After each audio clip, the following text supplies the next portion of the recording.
Hey guys, welcome back to my channel. My name is Kaya for any of you that are new. Today's video is going to be a wig install / review. Sensationnel was kind enough to send over their Butta Unit 19 wig, and I have it in the Sunkissed shade, which is a beautiful range of colors, and I'm just really excited to show it to you guys because this is literally one of the easiest installs I've done. So if you aren't familiar with Sensationnel's Butta Lace line, the Butta Lace lines, the units, they come with a little bit more of a natural hairline, making it a little bit more realistic around the hairline, just making it look natural and very seamless and easy to install. So I'm going to start off with tinting my lace. I use the Ebon tint spray and I have it in medium brown. I tint the lace because the lace does come off just a little bit pale on my skin, which will give me like kind of that flashback type of look, and you can see the halo effect of the lace being there unless I tint it and add makeup or the tint spray. But for this instance, I went with the tint spray, and I do blow dry that down because I do want to immediately install the wig. You can let it sit and dry, but since I want to install it quicker, I'm going to blow dry it down some so that way it won't transfer onto my face.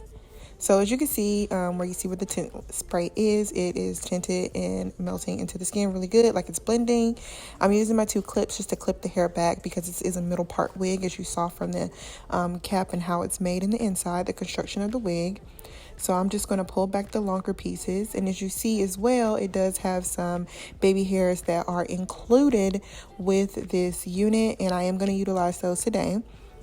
But first, I'm going to start off with cutting that lace off, and you want to get as close to that hairline as possible, so that way you won't have any that is super visible when cutting off, or when wearing your wig. So I take my time with this detail and just make sure that I get as much lace cut off as I can without messing up that hairline. So as you can see now, it's pretty much gone. You can see a little bit of it, but we're gonna fix that by adding just a little bit of product to that hairline. So now I'm going to utilize those baby hairs because it's going to help with making this unit look more realistic. And I'm using some Got2b gel, the black container one. And as you guys know, if you watch my channel enough, you know that your girl is not a fan of baby hairs, but I still do them. I still do them when it's necessary. And I felt like with today's wig, it was slightly necessary because it really made it look really good. And I'm taking like a thin patch. I don't want it to be like a really thick baby hair. Mind you, I did not trim it. I like to kind of style my baby hairs first before I trim them, just to make sure. And what I was saying right here was that I didn't like how uneven the baby hairs were looking. One just looks more swooped than the other.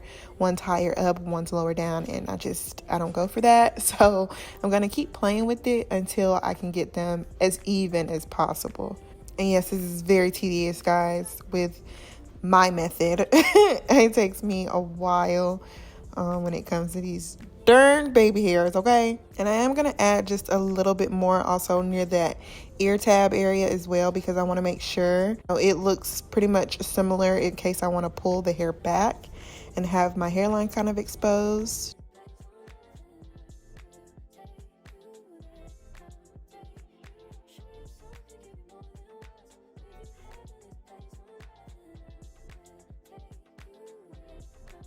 All right, so once I'm done with the baby hairs, I'm going to move on to some powder just to get rid of any areas where the lace might be pretty visible and I need it to, camouflage into my skin tone a little bit better.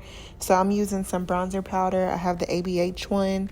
I think it's like in the darkest tone that they offer, and I just put that around the hairline where there might be any areas that just need a little bit more blend. And then, of course, we want to make sure that we lighten up that parting space some. Since I don't usually pluck my parting spaces that often, I just use a lighter color concealer just to give it that effect of a wider, more visible parting space. And now I'm just going to finger comb these curls out. I really adore the way they colored this wig. I like the darker shade into that lighter shade, and then into like almost a 613 towards the ends. Like, it's just placed in the right space. I really like it. It just frames the face good. It adds a little bit of life to the unit, makes it really summer appropriate too. Like, this is some summer hair.